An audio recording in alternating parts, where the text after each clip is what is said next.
ministre de la Justice face aux responsables des ONG de défense des droits de l'homme, toute une journée essentiellement consacrée à l'examen de la situation au Congo.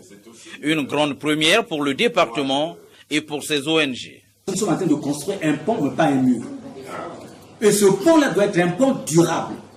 Parce que ce cadre nous a beaucoup manqué. Et nous avons toujours sollicité ce cadre-là depuis longtemps. Cet échange a respectivement permis à Cephas Ewangui, Jocelyne Milandou, Joe Washington Ebina et bien d'autres défenseurs des droits de l'homme d'épingler tout ce qu'ils considèrent comme des entraves aux libertés fondamentales et autres droits civiques.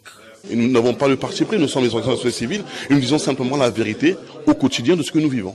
Pierre Mabiala, s'appuyant sur les textes en vigueur, a démontré par exemple qu'il n'y a pas de prisonniers politiques au Congo. On a cité Mukoko, on a cité Okombi, on a cité bien d'autres. Sont-ils des prisonniers politiques? Déjà, l'expression ou la terminologie prisonnier politique n'existe pas en droit pénal congolais. Et ça, il faut que nous le comprenions une bonne fois pour toutes. C'est une aberration. C'est une exagération. C'est un abus de langage. Mukoko est-il prisonnier politique? La réponse est non. C'est un prisonnier de droit commun. Pourquoi? Eh bien parce qu'il aura commis une ou des infractions prévues par la loi pénale. Or, la loi pénale n'a prévu que des infractions de droit commun. La détention illégale d'armes et munitions de guerre. L'atteinte à la sécurité intérieure de l'État. C'est prévu dans le code pénal.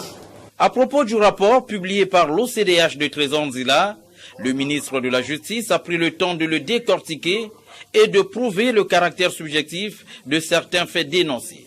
Nous avons besoin d'un rapport de clarté. Pierre Mabiala appelle ces ONG à faire preuve d'objectivité et de responsabilité, surtout d'éviter de traîner le pays dans la boue sans aucune preuve. Après 7 heures de fructueux débats, les deux parties